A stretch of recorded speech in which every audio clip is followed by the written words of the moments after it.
नमस्ते बच्चों। आज की पाठशाला में हम कक्षा छठी विषय हिंदी विषय में बच्चों आज हमारा पाठ 8 शुरू होगा।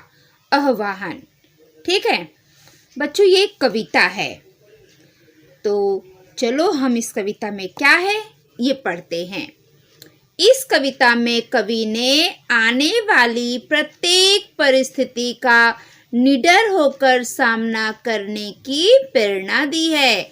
बच्चों, ये जो कविता है ना, इस कविता में कवि ने हमें प्रत्येक परिस्थिति, हमारी परिस्थिति कैसी भी हो, हर परिस्थिति का सामना निडर होकर करना चाहिए, उसकी प्रेरणा दी हुई है।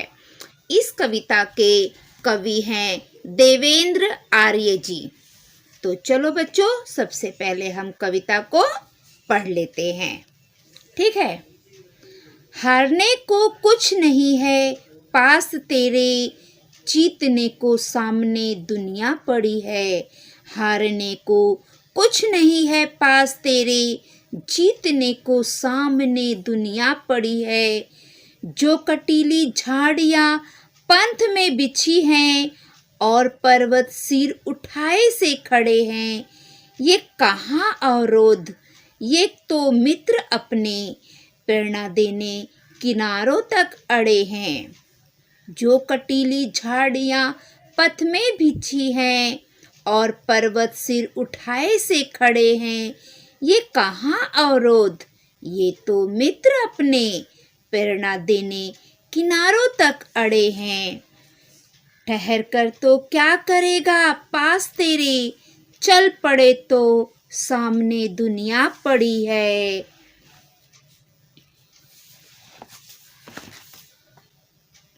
भीड़ में पहचान कब होती किसी की, लीक से हटकर चलो तो बात है कुछ। भीड़ में पहचान कब होती किसी की, लीक से हटकर चलो तो बात है कुछ। वक्त के आगे सभी बेबस हुए हैं, वक्त को बेबस करो तो बात है कुछ। वक्त के आगे सभी बेबस हुए हैं, वक्त को बेबस करो तो बात है कुछ। जिंदगी के 4 पल हैं पास तेरे, जिंदगी के 4 पल हैं पास तेरे। देख बाहों में लेने दुनिया खड़ी है, देख बाहों में लेने दुनिया खड़ी है। गर तलाशो तो तलाशो आग अपनी, इन अलाओं में कहाँ चिंगारियां हैं। गर तलाशो तो तलाशो आग अपनी, इन अलाओं में कहाँ चिंगारियां हैं। पारदर्शी से बने जग आईने में, पारदर्शी से बने जग आईने में दिख रही ये कौन सी परछाइयाँ है। पारदर्शी से बने जग आईनों में दिख रही ये कौन सी परछाइयाँ हैं। इस जगत का व्याकरण है पास तेरे, जांच कर पढ़ना कि ये दुनिया बड़ी है। इस जगत का व्याकरण है पास तेरे, जांच कर पढ़ना कि ये दुनिया बड़ी है। बहुत सुंदर बच्चों, इस कविता में कवि ने हमें एक संदेश दिया है कि कभी भी हमें अपने मार्ग पर रुकना नहीं चाहिए। भले कोई भी परिस्थिति हो, कोई भी कठिनाई आए, हमें उसका सामना करना चाहिए।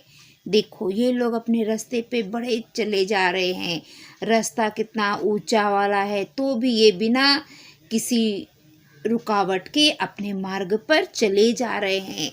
फिर अंत में क्या होगा बच्चों, आपको अपनी मंजिल मिल जाएगी। अगर आप रास्ते में घबरा कर रुक जाओगे तो आपको अपनी ये मंजिल नहीं मिलेगी। इसलिए हमें किसी भी कठिनाई से डरना नहीं चाहिए। तो चलो बच्चों, हम कविता के अर्थ देखते हैं। हारने को कुछ नहीं पास तेरे, जीतने को सामने दुनिया पड़ी है। इन पंक्ति में कवि कहते हैं कि तेरे पास हारने के लिए कुछ नहीं है, पर जीतने के लिए सारी दुनिया पड़ी है। कवि सामने आने वाली हर स्थिति का दृढ़तापूर्वक सामना करने की हिम्मत बांधते हुए कहते हैं कि तुम अपने मार्ग पर बेधड़क होकर बिना डरे हुए आगे बढ़ो। इस प्रयास में तुम्हें कुछ भी खोना नहीं है। तुम आगे बढ़ो और बढ़कर अपनी परिस्थितियों पर विजय प्राप्त करो। तुम्हारे सामने प्रगति करने के बहुत सारे अवसर हैं और तुम उस पर विजय प्राप्त कर सकते हो। जो कटीली झाड़ियां पथ में बिछी है और पर्वत सिर उठाए से खड़े हैं, ये कहाँ अवरोध, ये तो मित्र अपने प्रेरणा देने किनारों तक अड़े हैं। इन पंक्तियों में कवि कहते हैं कि तुम्हारे रास्ते में जो आने वाले छोटी बड़ी कठिनाइयां है, अड़चने हैं, तुम उसकी परवाह मत करो, उससे मत डरो। मार्ग की जो कटीली झाड़ियां और ऊंचे ऊंचे पर्वत तुम्हारा रास्ता नहीं रोक सकते। वो तुम्हारे मित्र हैं। तुम उन्हें अपना मित्र समझो, अपना दोस्त समझो। ये तुम्हें प्रेरणा देने के लिए तुम्हारे मार्ग के किनारे तनकर खड़े हैं। ये जो पर्वत है, ये कटीली झाड़ियां हैं, ये सब ना तुम्हारे दुश्मन नहीं हैं। ये तुम्हारे रास्ते को रोकने के लिए नहीं खड़े हैं, बल्कि ये सब आपके मित्र हैं। आप इनको अपना मित्र समझो। ये तुम्हें प्रेरणा देने के लिए तुम्हारे मार्ग के किनारे तनकर खड़े हैं। झाड़ियां तथा पर्वत तुम्हारा रास्ता रोकने के लिए नहीं, बल्कि तुम्हारा मनोबल बढ़ाने के लिए तुम्हारे मार्ग में खड़े हैं।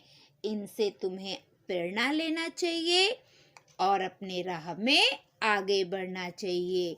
जो कटीली झाड़ी पर्वत है, ये आपके मित्र जैसे हैं। ये आपका रास्ता रोकने के लिए नहीं खड़े हैं, बल्कि ये आपको हिम्मत दे रहे हैं कि तुम आगे बढ़ो।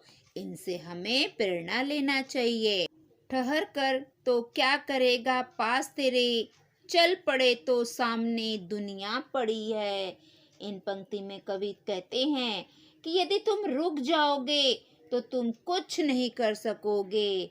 कवि कह रहे हैं कि अगर तुम अपने आगे आने वाले मार्ग पर कठिनाइयों से डर कर अगर तुम रुक जाओगे तो तुम कुछ नहीं कर सकोगे। इसलिए आगे बढ़ो। आगे बढ़ने पर तुम्हें उन्नति करने के अनेक अवसर प्राप्त होंगे। कवि कहते हैं कि तुम रुको मत, अपनी कठिनाइयों को देखकर रुको मत, आगे बढ़ते रहो। और जब आगे बढ़ोगे तो तुम्हें उन्नति करने के बहुत सारे रास्ते मिलेंगे आगे। ये देखो बच्चों, हमें कोई भी कठिनाई वाला रास्ता हो, ऊंचा नीचा पहाड़ हो, रास्ता हो, हमें रुकना नहीं चाहिए और अपने पथ पर निरंतर बढ़ते रहना चाहिए। आगे देखते हैं बच्चों। भीड़ में पहचान कब होती किसी की, लीक से हटकर चलो तो बात है कुछ। वक्त के आगे सब बेबस हुए हैं, वक्त को बेबस करो तो बात है कुछ। वक्त को बेबस करो तो बात है कुछ। बहुत सुंदर।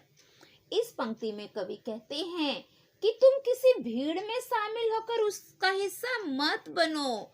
कवि कहते हैं कि तुम किसी भी भीड़ में शामिल होकर उसका हिस्सा मत बनो। भीड़ में शामिल होने पर तुम्हारी अपनी पहचान नहीं बन सकती। अगर आप भीड़ में शामिल होगे तो वहां पर आपकी अपनी पहचान नहीं बन सकती है। तुम लीक से हटकर, भीड़ से हटकर कुछ नया करो।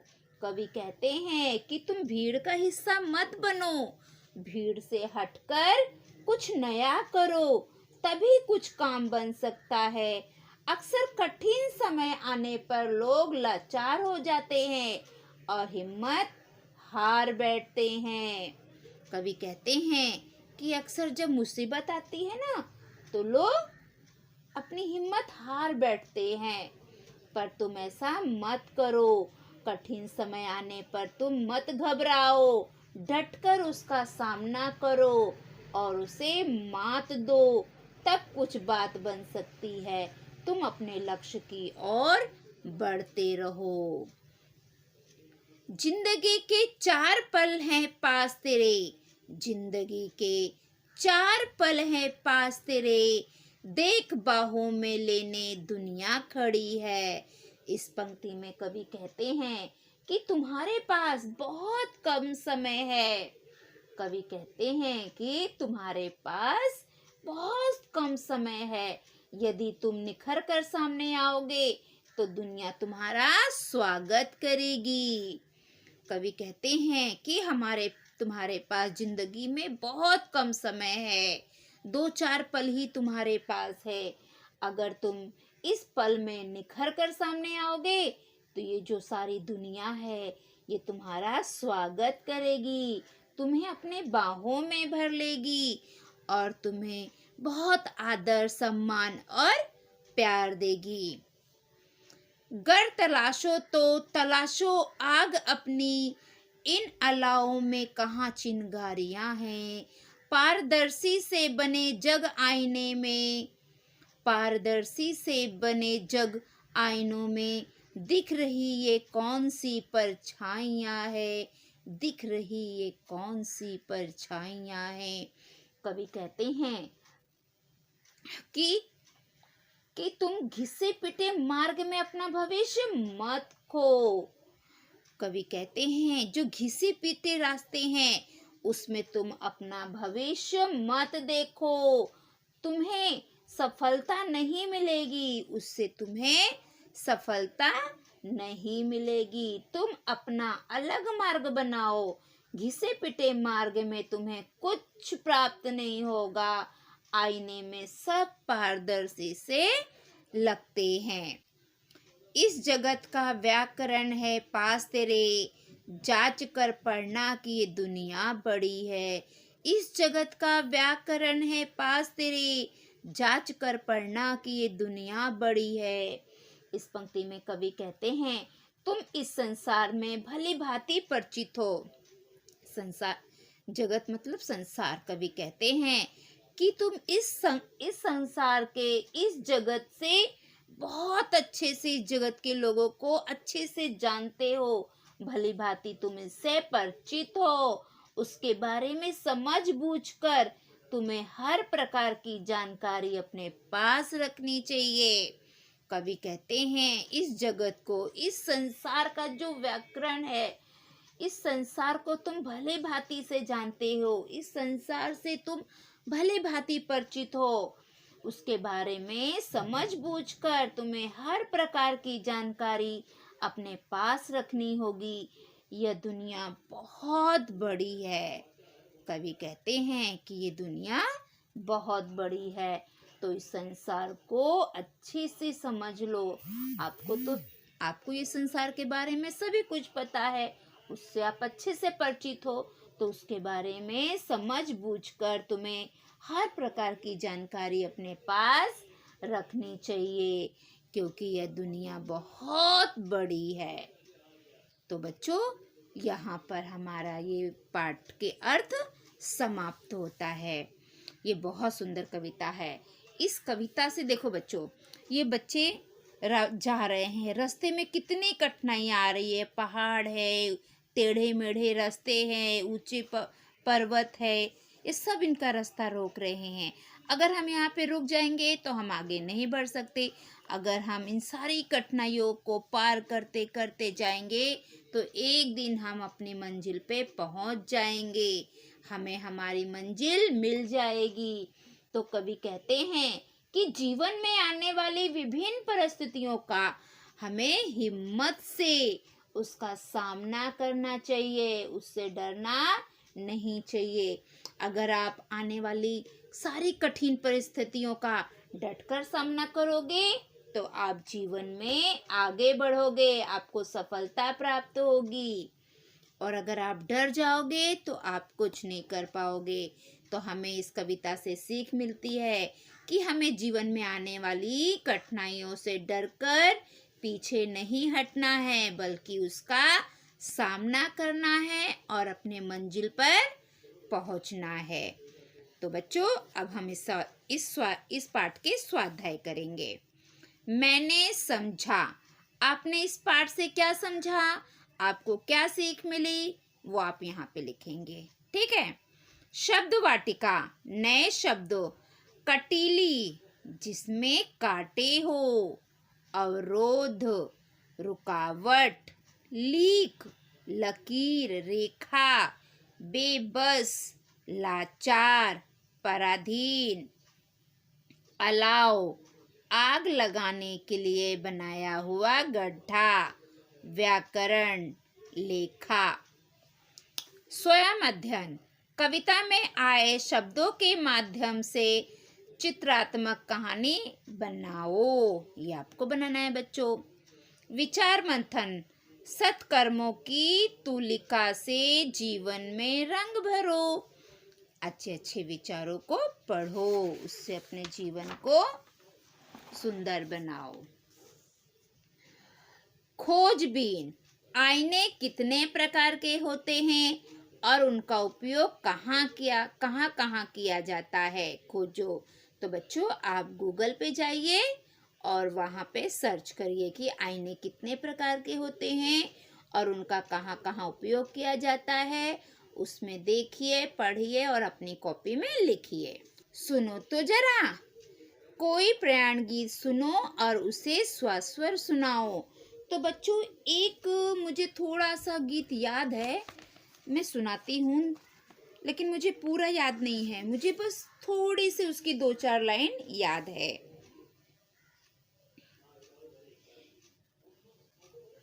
प्रयाण गीत गाए जा, स्वर में लाए जा। प्रयाण गीत गाए जा, स्वर में लाए जा। ये जिंदगी का राग है, जवान जोश खाए जा। जवान जोश खाए जा, प्रणय गीत गाए जा। तू कौम का सपूत है, तू कौम का सपूत है। स्वतंत्रता का दूत है, तू कौम का सपूत है। स्वतंत्रता का दूत है, निशान अपने देश का उठाए जा, उठाए जा। ये आंधिया पहाड़ क्या, ये मुश्किलों की बाढ़ क्या। ये आंधिया पहाड़ क्या, ये मुश्किलों की बाढ़ क्या। दहाड़ शेर हिंद, आसमान को हिलाए जा। दहाड़ शेर हिंद, आसमान को हिलाए जा।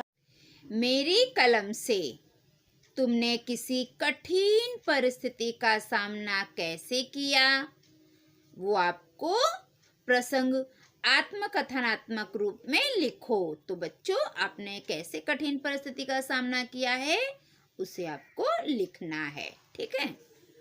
निम्नलिखित काव्य पंक्तियों का भावार्थ लिखिए। इसमें आपको क्या करना है, इन पंक्तियों का अर्थ लिखना है। वक्त के आगे सभी बेबस हुए, वक्त को बेबस करो तो बात है कुछ। वक्त के आगे सभी बेबस हुए, वक्त को बेबस करो तो बात है कुछ। इस पंक्ति का आपको अर्थ लिखना है। बच्चों, मैंने सभी पंक्तियों को अर्थ आपको बता दिया है। अब इसका आप अर्थ लिख लोगे। मैं आपको बोल रही हूँ, आप लिख लेना बच्चों। ठीक है। अक्सर कठिन समय आने पर लोग लाचार हो जाते हैं, बेबस हो जाते हैं और अपनी हिम्मत हार जाते हैं। पर कठिन परिस्थिति आने पर हमें घबराना नहीं चाहिए, बल्कि उस परिस्थिति का डटकर सामना करना चाहिए और उस परिस्थिति को मात देना चाहिए और उस पे विजय प्राप्त करनी चाहिए। तभी कोई बात बन सकती है। कोई भी परिस्थिति हो, हमें किसी भी परिस्थिति में बेबस नहीं होना है, लाचार नहीं होना है, उससे देखकर डर कर अपनी हिम्मत को हारना नहीं है, बल्कि उसका सामना करना है और उस परिस्थिति पर विजय प्राप्त करनी है। तभी कोई बात बन सकती है। ये इसका अर्थ हुआ बच्चों। जरा सोचो, चर्चा करो। यदि प्रकृति में सुंदर सुंदर रंग नहीं होते तो बच्चों, ये जो हमारी प्रकृति है ना, इसमें अगर सुंदर सुंदर रंग नहीं होते प्रकृति में तो कैसा होता था? कभी आपने सोचा है? आप इसको जरा सोचिए। अगर नहीं होते रंग, पूरा बेरंग होता, कोई कलर नहीं, पूरा सफ़ेद कलर, तो कैसे होता? मुझे ऐसे लगता है कि अगर सुंदर सुंदर रंग नहीं होते, पेड़ पौधे, अगर ये हरियाली, ये पशु पक्षी, ये सब नहीं होते तो क्या होता था? जरा आप सोचो और मुझे लिखकर बताओ कि प्रकृति में ये सुंदर सुंदर रंग नहीं होते तो कैसा होता। अभी फूल पौधे पेड़ सब में कितने रंग बिरंगे फूल होते हैं, पेड़ होते हैं, तो कितना अच्छा लगता है। अगर ये रंग नहीं होते तो कैसा लगता था? आप उसे लिखिए। भाषा की ओर। नीचे दिए गए शब्दों के विरुद्धार्थी शब्द मित्र की सहायता से ढूंढकर लिखो। तो बच्चों, यहाँ पे शब्द है, इसका हमें विरुद्धार्थी शब्द, विरुद्धार्थी शब्द का अर्थ होता है विलोम शब्द। विरुद्धार्थी शब्द बोलो, विलोम शब्द बोलो, सब एक होता है। जैसे ये कंजूस, तो कंजूस का उल्टा क्या होगा? दानी। निशुल्क, इसका विलोम शब्द क्या होगा? विरुद्धार्थी शब्द सशुल्क। संतुष्ट, संतुष्ट का विरुद्धार्थी असंतुष्ट। बेकसूर, बेकसूर का विरुद्धार्थी कसूरवार। भीड़, भीड़ का विरुद्धार्थी शब्द एकांत। नुकसान, नुकसान का विरुद्धार्थी शब्द फायदा। कृत्रिम, कृत्रिम का विरुद्धार्थी शब्द प्राकृतिक। आस्था, आस्था का विरुद्धार्थी शब्द अनास्था। विवेक, विवेक का विरुद्धार्थी शब्द अविवेक। सफल, सफल का विरुद्धार्थी शब्द असफल। बच्चों, ये तो आपके स्वाध्याय के हो गए। स्वाध्याय के अलावा भी मैंने कुछ आप लोगों के लिए प्रश्न बनाया है, तो हम वो प्रश्न भी कर लेते हैं। ठीक है बच्चों। कटीली झाड़ियां कहाँ बिछी है? हमारा पहला प्रश्न है, कटीली झाड़ियां कहाँ बिछी है? उसका उत्तर, कटीली झाड़ियां मार्ग में बिछी हुई है। कटीली झाड़ियां कहाँ बिछी थी? मार्ग में बिछी। तो आप उत्तर में लिखोगे, कटीली झाड़ियां मार्ग में बिछी है। अब हमारा प्रश्न दूसरा है, सिर उठाए हुए कौन खड़े हैं? तो इसका उत्तर है, सिर उठाए हुए पर्वत खड़े हैं।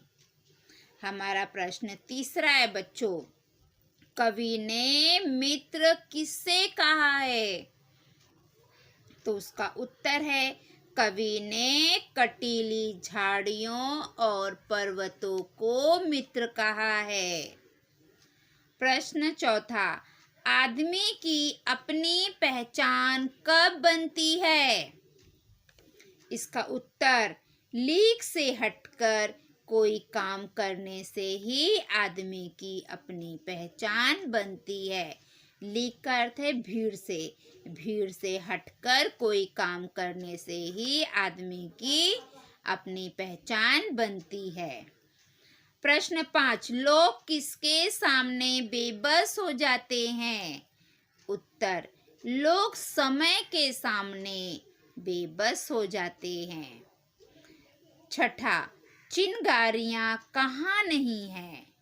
उत्तर, चिनगारियाँ अलाव में नहीं है। तो बच्चों, यहाँ पर हमारे ये प्रश्न उत्तर भी खत्म हो गए। तो बच्चों, आज हमने कविता भी पढ़ी और प्रश्नोत्तर भी कर लिए। मैं आशा करती हूँ कि आपको ये पाठ बहुत अच्छे से समझ में आया होगा। आप लोगों ने मेरी ये पाठशाला पूरा यहाँ तक देखा, उसके लिए आप सभी लोगों का बहुत बहुत धन्यवाद।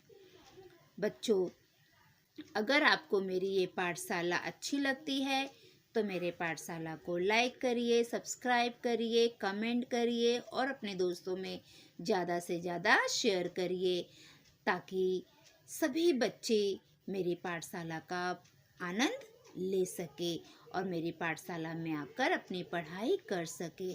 बच्चों, हमारे स्कूल फिर से बंद हो चुके हैं, तो आप लोग जो भी बच्चा मेरा ये वीडियो देखता है, मेरी वीडियो को ज़्यादा से ज़्यादा अपने दोस्तों को भी बताएं, उनसे शेयर करें, ताकि आपके दोस्त भी अपनी पढ़ाई कर सके। और मेरे वीडियो को ज़्यादा से ज़्यादा बच्चों सब्सक्राइब करो और लाइक करो, ताकि मेरा ये वीडियो, मेरी ये पाठशाला बहुत आगे तक जाए और जितने भी बच्चे हैं वो सारे के सारे बच्चे आनंद ट्यूटोरियल के पाठशाला में आकर अपनी पढ़ाई पूरी करें। तो बच्चों, आज से आप लोग मेरे चैनल को सब्सक्राइब करना शुरू कर दो, ताकि आप तो पढ़ाई करो, लेकिन जो दूसरे बच्चे हैं वो भी अपनी पढ़ाई कर सके। क्योंकि बहुत सारे बच्चे ऐसे हैं जिन्हें तो पता भी नहीं है कि आनंद ट्यूटोरियल पर सीमा मैडम पढ़ाती है। तो आपका फ़र्ज बनता है कि आपकी जो दूसरे दोस्त है, भाई बहन है, वो भी पढ़ाई करे। तो आप उनको मदद करने के लिए मेरे पाठशाला को ज़्यादा से ज़्यादा सब्सक्राइब करो, लाइक करो, ताकि वो आगे बढ़े और दूसरे बच्चे भी उसका फ़ायदा ले सके। तो बच्चों, आज की पाठशाला मैं यहीं समाप्त करती हूँ। अगली पाठशाला में हम कल फिर मिलेंगे। तब तक के लिए बाय बाय बच्चों।